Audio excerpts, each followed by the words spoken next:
story. Okay, thank you everybody. It's been good to sit here with GBT and ISIS and just nod every time they talk about something, particularly around what you went through and change and what you found with your people, because it's very, very similar to what we found. Just goes to show that there's not too much difference between people in the private sector or the public sector, except that it seems in the private sector CFOs can smile. So we haven't actually experienced that, I don't think. Now then, which one? Okay, this was our old workplace, and what we've done in government at this stage is just prototype. However, the prototype has really become the place where we work now. We don't call it a prototype anymore, but for the rest of the government it is kind of a prototype. So people will recognise this. This was our workplace. I think I can still recognise the people who are in here, and very much the sort of thing that everyone's been through. Which one am I on? Do I have to point this at something? So it's that one? That way. Other way. That way to advance. Thank you very much. Okay, before, pretty traditional style of setup, L-shaped workstations. There was really not much that was attractive about the place, and having been executive government for a long time, I hadn't sat near a window, I think, since about 1988. So every office I managed to occupy was dim and dark and somewhere near the lift wells. I didn't actually know that sitting near a window could actually be okay, other than when I actually went out and talked to people. So 105 was my dingy little office up there on the left, and now in the new workplace I actually get to sit outside and connect and collaborate with people, and my EA can't control me anymore, so we actually get more engagement with people, and it was something that people actually wanted. The prototype workspace was designed by Woods Bagot for us, and we did the enormous amount of change that you went through as well. So months and months beforehand, it was a process of engagement. If you actually started to talk to people about the workspace they were in, and even though people are very, it's very personal to them, when you actually talk about it, they tell you how bad it is, and then they actually realise themselves how bad it is. And you can actually build a little bit of momentum for change just by engaging people in the conversation about what their workplace was like. A number of things that came out for people was a complete lack of meeting rooms, so we had a bank of meeting rooms around, but they were always full and no one could get to them. As part of the design here, we had much more ability to create breakout areas for people. So the same types of stories that you've heard in the private sector happen in the public sector. This is our breakout meeting room, which used to be down the bottom here, which used to be 16 workstations, now used for meetings, functions, all sorts of things. Team meetings would happen there 3 or 4 times a day. None of the spaces that we have, particularly in relation to the meeting rooms, are bookable, so it's all just people roll up and use them.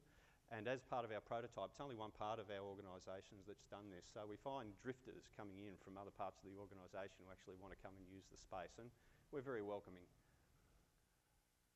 After the design, as you can see, going to the banks of workstations near the window, much more meeting rooms, and as people come in from the entry level, traffic through the building is actually kept away from where the workstations are.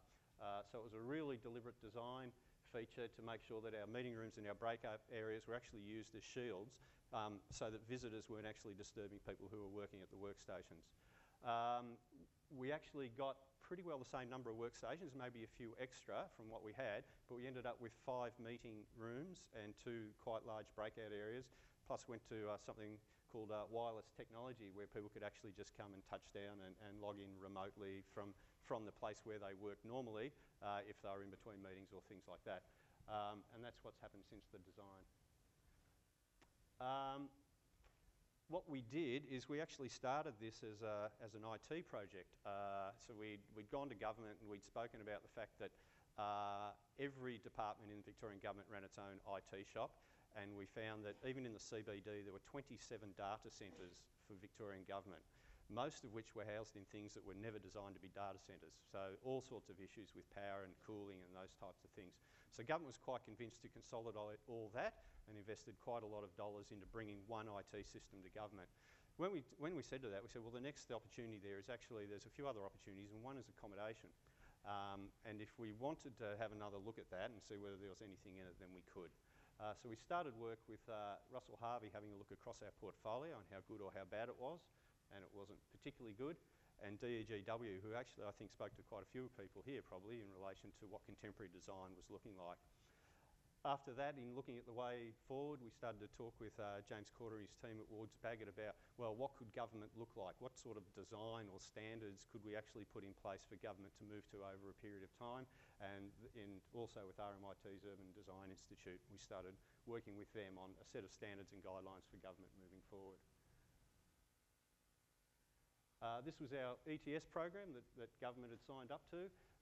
This was well before the cloud, so we're talking, this is about 4 years ago now when government made the investment in the IT system, and flowing out of that was the opportunity to look at accommodation.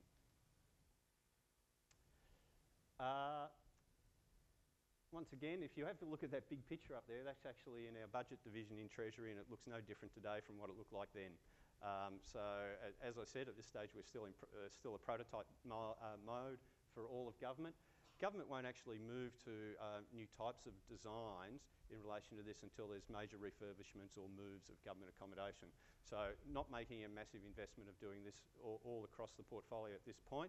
It's only if a lease expires and a department wants to move, or we wish to build a new building, or a major refurbishment has to take place, then the new design comes in. We also found, of course, that everybody's got a desk, which I'm sure most people do. However, the place looks half empty. 40 to 50% of desks not occupied at any point in time. And that's because we've got someone working Monday, Tuesday, Wednesday, someone working Wednesday, Thursday, Friday. There's 2 desks being occupied, yet 40% of the time at least no one's doing it. Also, around about 15% of people are on leave. Even in our busiest occupied month, we're up around 11% of people on leave. So if you look at that and the fact that some workspaces are only occupied 50% of the time, the opportunities for efficiencies were quite large. So we spoke to government in relation to what were the opportunities, so individual spaces to team, becoming more efficient, a bland environment to something that was more dynamic, very resource intensive, so lighting, fuel and power use was quite intensive, to a workspace that was more sustainable. The technology, anchoring technology to enabling technology had already been endorsed, was starting to be built. And files, paper files, my godfather. If anyone wants to have a chat at afternoon tea at some war storage about paper storage in government, I've got some absolute beauties for you. But we actually almost have no paper storage where we are now. We did an enormous amount of work on training people in electronic records management. And I'm not sure about our printing. We didn't measure that, but I suspect we've probably gone in the right direction. And moving from a static and rigid sort of environment into something more flexible. One of the things that did come out for us, in particular up the top there in the research, was the L-shaped workstation. Around 30% of it is just completely unused. So then you add that to the fact that 50% of the time it's not even occupied, et cetera, et cetera. The case sort of started to build a little bit for itself. So there's sort of some of the numbers that we've been talking about. This was our group at 120, taking it at 5:30 in the morning because no one was in. So don't think that's normal for us. But we're actually in what's pretty well a reasonably good building in Melbourne, 120 Collins Street, very good building, but the fit out that was in there was just the same as everybody was used to. So I'll almost hand over to Victoria in one more sec. The issue is we went to government with this and they were okay with it, thought pretty good idea. Speaking to the CEO at Treasury, who is also a CEO of a business, he knows how personal accommodation can be for people and all the issues you have with personalisation of space and how people want to feel their own workspace. And he said, well, I've got to convince every other CEO across government this is a good idea. I want you to prove it. And that was a bit of a shock because normally you go with him a good idea and you say there's savings and there's money in here and there's efficiency. He goes, right, let's do it. No, this was a matter of proving it. So we had to turn around. We had to go back to James and his team at Wards Bagot and say, okay, we've got a project. It's ours. Let's go ahead and let's work on it and see what we can get. So I'm going to pass over to Victoria now. She's going to talk about the prototype itself, how we did it, and what the results were coming out of it.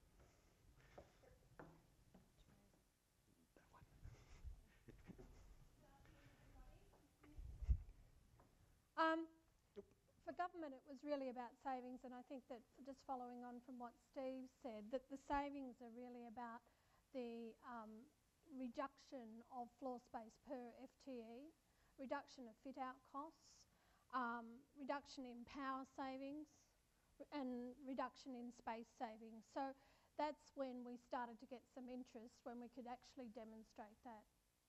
Now, just go back here. So we embarked on we weren't going to just do it as furniture exercise. We embarked on a cultural change package right from the very beginning.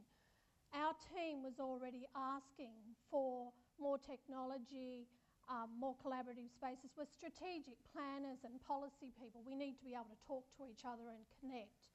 So our team was already asking for that. But we needed to look at how we worked. So some of us are movers, some of us are in meetings in other rooms, some of us like to work from home when we're looking at particular review of particular policy. So it was important for us to look at our activities. The other thing is that in government there is this culture of if it's written down, we'll stick to it. So we did have to produce team guidelines where there was a shared agreement of if you're on the phone and you need to have a conversation, you need to go away from the desk.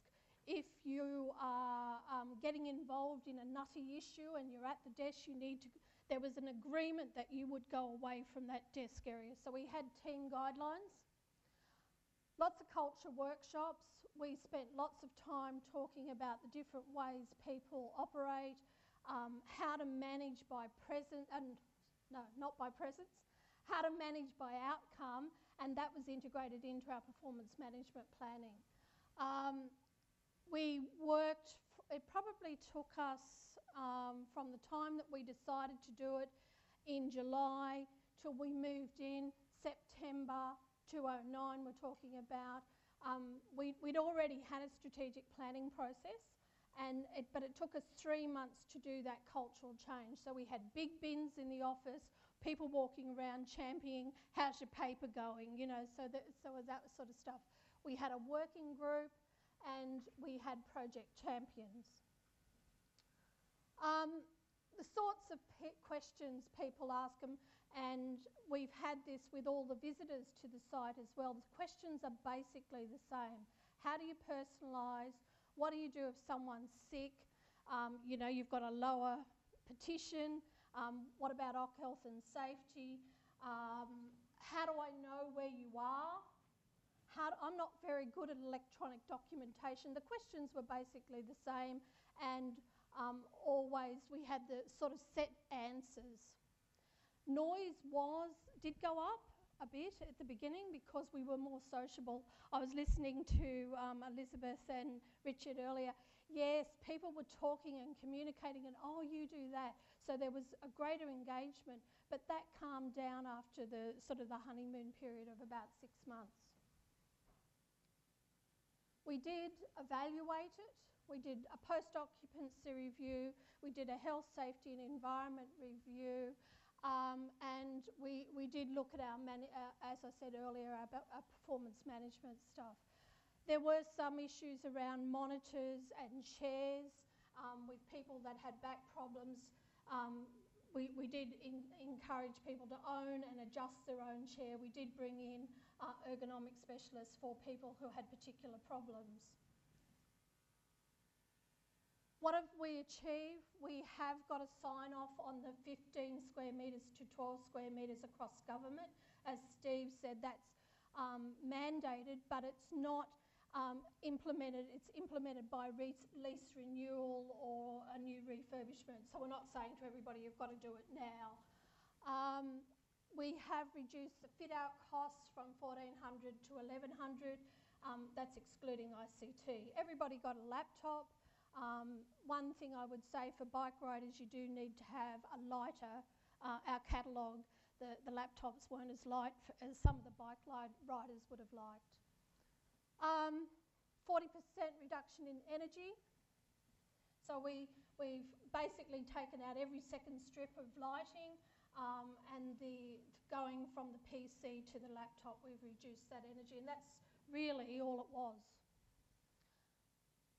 We did showcase particular sustainable new businesses because part of our role in our team is about supporting SMEs and small to medium businesses. So it was important for us to showcase. And so things like plants, the what do you call it, the moss in, what's it called, the mulch in was recycled car tyres.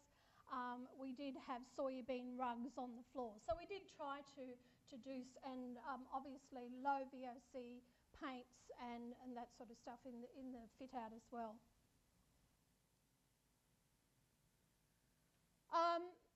The outcomes is that we have 20% of the staff doing, well, all the staff in the team are flexible work practices. So we are still seen by the greater organisation perhaps as the hippies of the office, but we do definitely have flexible work practices, people working from home, people working from remote locations, and 20% of staff will come to work outside the peak times. I actually caught the train to work in a peak time yesterday, and I went, oh my God, I don't miss this. You know, that sort of like the train was crowded, whereas I usually start about 10 and finish about 7, and you know, I don't have to deal with that push and shove on trams and trains. 13 to 20%, average 13% increased productivity. It is self-reported, but we can see also that in terms of our performance planning as managers, that people, the people that weren't productive didn't like the environment. They actually chose to move out because it is more accountable. You can't hide behind a screen, and that sort of historical view of government where no one knows what you're doing. It's more open, it's very clear when you're working and when you're not. 28% reduction in sick leave in 12 months. So we actually had to say, if you're sick, go home, and if you're at home, don't work if you're sick. So people were starting to actually, there was a bit of a shift. People were actually saying, oh, I'm going to work from home, but I'm not feeling too well. And we actually had to manage that because people needed to see the boundaries. When you're sick, you're sick. So, but a huge increase in terms of reported sick leave or on unplanned sick leave. So the results are that we do have changes in management style. We do have flexible work practices. So we're showing the rest of government how these things work. So like you were saying, we've probably had 500 different visitors, local government, state government, statutory authorities visiting our prototype. Sitting next to different people, definitely. People are working across teams in policy work that they weren't doing before. So there is that connection. Someone was speaking before lunch about the whole cross-boundary collaboration and the ability to generate. Government's the same. We need to start to work across portfolios, across teams. I'll give you an example. Accommodation not necessarily was seen as an asset management. It was seen as a real estate issue, and through this project we started to work much more closely with the asset management team. It's become normal. Most of us were, as you might have heard, we're going through restructuring in government at the moment, and most of us are saying, I'm not going to a job that doesn't provide me with the same practices. So we've sort of built a benchmark around what we want in terms of our culture of our work environment. I would find it really difficult after 5 years of flexible work practices not being able to say to my manager, so I've got to do this work, I've got to write this ministerial or review this policy, I'm working from home tomorrow. So we are part of the Human Synergistics research project across Treasury. Strategy and policy, our team that was involved in the Workplace for the Future prototype basically topped the class, really, in terms of the cultural strategy. In terms of, I think there's 35 indicators, and the average benchmark internationally is 50%. We were up around 70 to 90% on 30 out of 35 of those indicators.